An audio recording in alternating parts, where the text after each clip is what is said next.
May post dito na lagi nga natin pinapaalala sa mga kababayan natin OFW na kapag uuwi sa Pilipinas, lalo na kung babalik pa, ay dapat lagi nating dala ang ating valid contract or ating newly renewed contract. Though madalas namang hindi ito hinaharap sa immigration, lalo na kung isa kang balik magagawa at meron ka ng UEC at valid visa. Pero guys, lagi natin pinapaalala na dapat lagi nyo dala ang ating kontrata at karapatan talaga natin na dapat lagi tayong may kopya ng ating kontrata galing sa ating employer. Dahil meron tayong isang kababayang OFW na nagbahagi ng karanasan sa kanyang post na isa siyang balik magagawa at meron siyang valid UEC.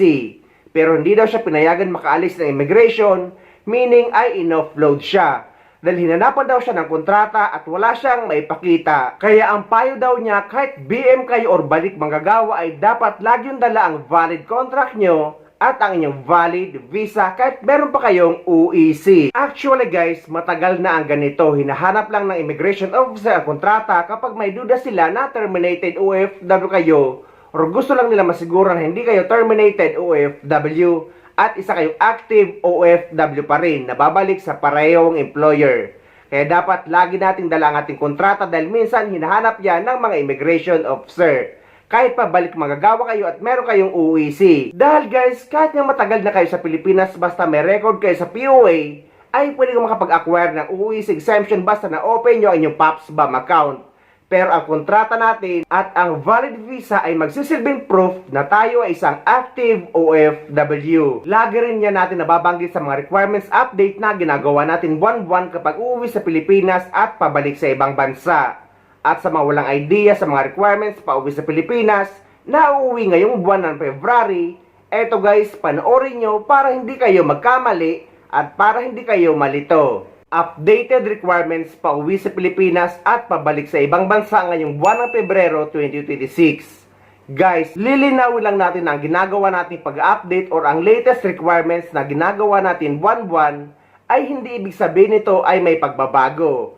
Dahil kahit may pagbabago man or wala, ay matatawag pa rin itong latest update or updated requirements. Kaya nga tayo gumagawa ng update kada buwan para malaman natin kung may pagbabago man or wala. Ang iba kasi sinasabi sa comment section, panay gawa daw ako ng update kada buwan pero wala naman daw pagbabago.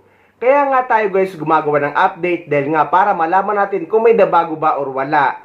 At hindi naman ito para sa inyo, para ito sa mga nagtatanong at nangangailangan ng mga impormasyon ito lalo na sa mga pauwi sa Pilipinas. So, ang update ngayong Pebrero, bagamat may binabantayang virus ang Pilipinas galing sa mga flag countries gaya ng India, na binabantay maigi ang mga pasahero galing doon dahil nga sa Nipah virus na naiulat. Pero so far, wala namang karagdagang mga dokumento o requirements na kailangan dalhin pauwi sa Pilipinas, kagaya noon na kailangan ng PCR test.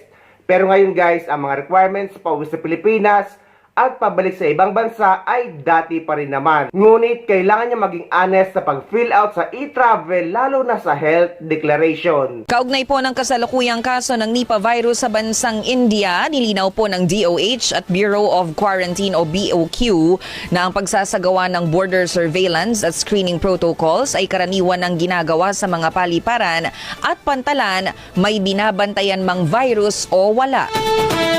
Ayon sa BOQ, lahat ng pantalan at paliparan sa bansa ay may nakatalagang BOQ substations kung saan may infrared thermal scanners na nakapwesto sa arrival concourse.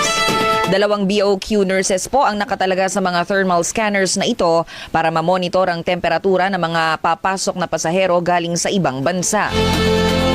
Tutunog po ang scanner kapag mas mataas sa 37.5 ang temperatura ng taong nabasa nito. May spotters din na nakatalaga para mano-manong obserbahan ng mga pasahero kung may sugat o rashes ito.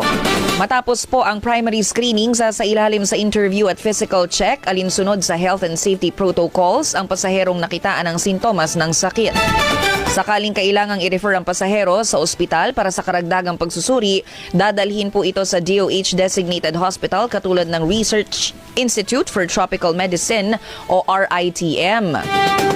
Bukod po sa nasabing proseso, may health declaration checklist din sa e-travel app na kailangang kumpletuhin ng lahat ng papasok na pasahero sa bansa.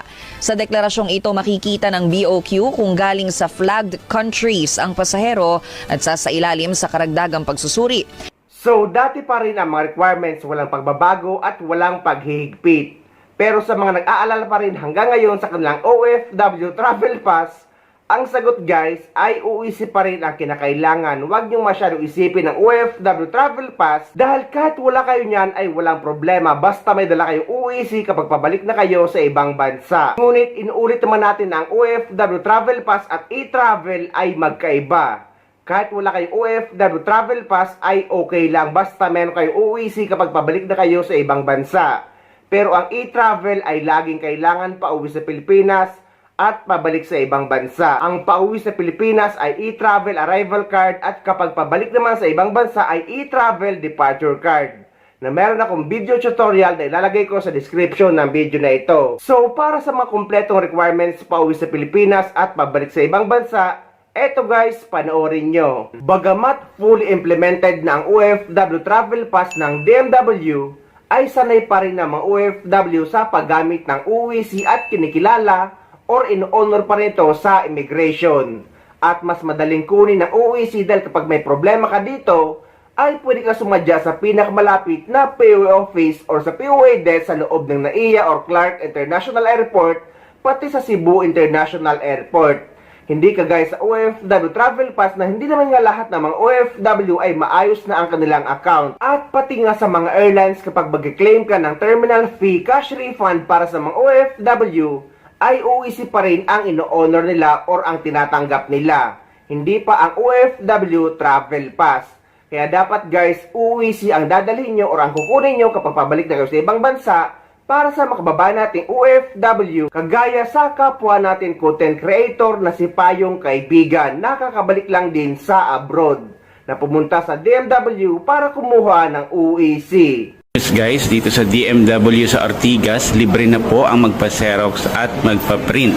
Gaya ko, na meron na po akong UEC, isend nyo lamang po dito sa kanilang email address, dmwprintingservice@gmail.com, at ni-print po ako ng OEC 3 copies. Ayan, 3 copies ng OEC. Dati guys, kapag kukuha po kayo dyan sa may cafeteria, 40 pesos po per page yung OEC. Ngayon, libre lamang po dito. Kaya good job po sa ating DMW. So, ang mga kailangan kapag uuwi sa Pilipinas ay ang inyong passport, ticket, at e-travel arrival card registration. Para naman sa mga OFW na magagaling sa mga bansa na may tinatawag na exit visa, ay kayo ang nakakaalam niyan kagaya sa Saudi Arabia, Taiwan at iba pa. Dahil requirements yan sa bansa na panggagalingan nyo, hindi naman sa Pilipinas. Dahil dito sa United Arab Emirates at sa iba pang mga bansa, wala namang tinatawag na exit visa kapag uuwi kayo sa Pilipinas. So, ang kailangan pa uwi sa Pilipinas ay ang inyong passport, ticket at e-travel arrival card registration. Kailangan nyo mag-register sa e-travel 3 days bago ang flight nyo. Pero pwede kayo mag-register kahit anong araw basta sa loob ng 3 days bago ang flight nyo. Dahil may mga OFW na binibigay ang ticket ng kanilang employer sa mismong araw ng flight nila at nasa airport na sila. So kahit nasa airport kayo ay pwede pa rin kayo mag-register sa e-travel hanggat hindi pa kayo nakakapag-check-in. Additional requirements naman para sa mga OFW na may employment changes. For example, mga OFW nag-change employer, nag-change job site, nag-change company name kahit pareho pa rin ng owner, nag-change position, at yung mga babae na napalitan ng apelyido sa visa, passport at kontrata. Pati yung mga OFW na galing sa visa na nakahanap ng trabaho sa ibang bansa at naging employment visa sa ibang bansa. Kailangan nyo magpa-verify ng inyong kontrata sa polo office sa bansa kung saan kayo nagtatrabaho bago kayo umuwi sa Pilipinas para makakuha kayo ng updated UEC sa POA. Dahil guys, kapag wala kayong polo verified contract na umuwi kayo sa Pilipinas na mayroon kayong employment changes, ay posibleng hindi kayo makabalik. Ngunit sa mga dati ng documented OFW, meaning dumaan ka sa DMW, PDOS, OWA at sa mga manpower agency na pumunta sa ibang bansa at dati na kayong may UEC at uuwi, babalik muli sa parehong employer at yung mga OFW na dati na nakapag-verify na kontrata na isa sa mga nabanggit kong may mga employment changes. So kapag nakapag-verify na kayo ng kontrata noong uwi nyo or last uwi nyo at uuwi muli kayo ngayon at babalik muli sa parehong employer, ay hindi na required ang panibagong polo verified contract dahil pwede na kayo makapag-acquire ng UEC exemption online or sa inyong POPS BAM account. Kung hindi naman kayo marunong mag-acquire ng UEC exemption online, ay pwede kayo sumadya sa pinakamalapit na POA office sa lugar nyo or dumaan sa POA desk na matatagpuan sa loob ng airport. Bukas sila 24 oras at pwede kayo magpaprint ng UEC exemption nyo sa kanila. Ngunit kahit for UEC exemption na lang kayo kapag uuwi kayo sa Pilipinas, lagi ko sinasuggest na dapat lagi nyo dala ang kopya ng inyong valid contract or bagong renew kontrata. Mahihingi or makukuha nyo ang kopya ng inyong valid contract sa inyong employer or sa kumpanya. At kung nandito naman kayo sa UAE at hindi kayo binibigyan ng copy ng inyong kontrata ng inyong employer, ay pwede kayo magpa-print or kumuha sa any Tashil office. May konting babayaran lang kayo pero pwede kayo humingi ng copy ng inyong kontrata sa kanila. At kung available pa, yung lumang contract verification nyo ay mas maigi na lagi nyo rin dala just in case man mahirapan ang immigration sa pag-verify or pag-check ng kontrata nyo kung dati na ba itong verified. Again guys, ang kontrata ay hindi naman madalas hinahanap sa immigration. Marami kasi nakikipagtalo sa comment section na hindi naman daw sila inanapan ng kontrata. Guys, hanapin man or hindi sa immigration ay dapat lagi nating dala ang ating bagong kontrata or ang newly renewed contract natin dahil karapatan natin yan na hawak dapat natin ang ating kopya ng kontratang pinirmahan. Magandang araw po sa lahat ng ating mga OFWs. Explain ko lang po at clarify ko lang po yung bagong advisory po natin. So napapansin po natin ganito po yung itsura ng ating kontrata. So andyan po yung pangalan ng employer at yung ating pangalan at napapansin po natin 2 years po yung ating kontrata. So pag check po natin sa second page, nakalagay din po dyan yung petsa kung kailan po pinirmahan. So kung for example, ito ay March 2022. Noong 2024 ay expired na po ito. Pero kung tingnan nyo, na-verified po na po siya dati. So ano pong gagawin?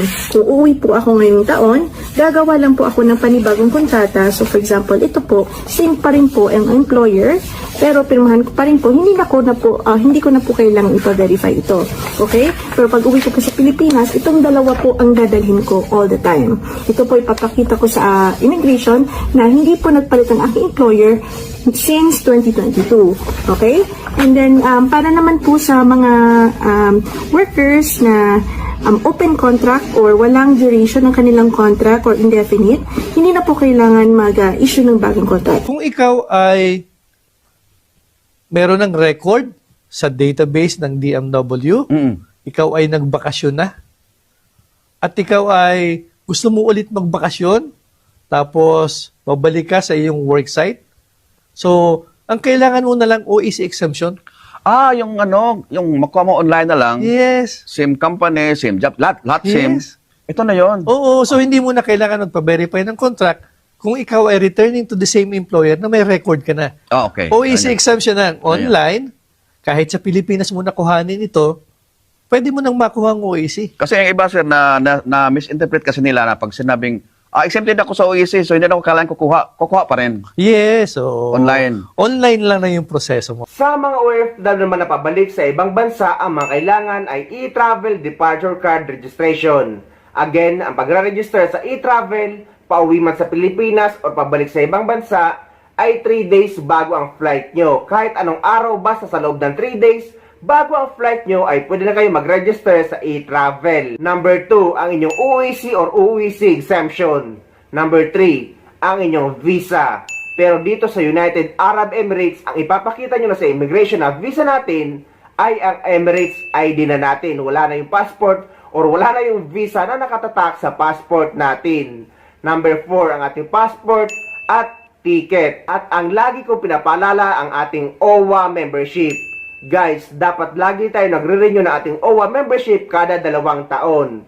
Dahil ang OWA membership ay insurance natin yan, mga OFW, just in case man may mangyari sa atin habang nagtatrabaho tayo dito sa ibang bansa, ay at least hindi mapapabayaan na may iwanan sa Pilipinas. Nakakalungkot man ang reality na may makukuha lang ang isang OFW or madalas na may makukuha ang isang OFW kapag may nangyari or kapag may buhay na kinuha. Kaya dapat at kailangan talaga na nagre-renew tayo ng ating OWA membership. And bago po bumalik abroad, huwag kalimutan na i-update po yung ating OWA membership. Ayan. Ngayon ay 1,472. Valid na po yan for 2 years. At ito po yung mga requirements, di ba? Kailangan yung valid passport, valid employment contract, OEC, confirmed ticket, visa, and yung OFW information sheet. Ang membership contribution po ng OWA ay $25 since 1982 po. Hindi po na iba ito. Ngayon po, nadagdagan po ang mga benepisyo. So ngayon po, meron po tayong social benefits. Una po sa lahat. Sa mga miyembro po ng OWA, meron pong accidental death and natural death coverage. Accidental death in the amount of 200,000. Natural death, 100,000. Meron pong burial benefit na 20,000. Ito po yung sa parang mala insurance coverage po ng OWA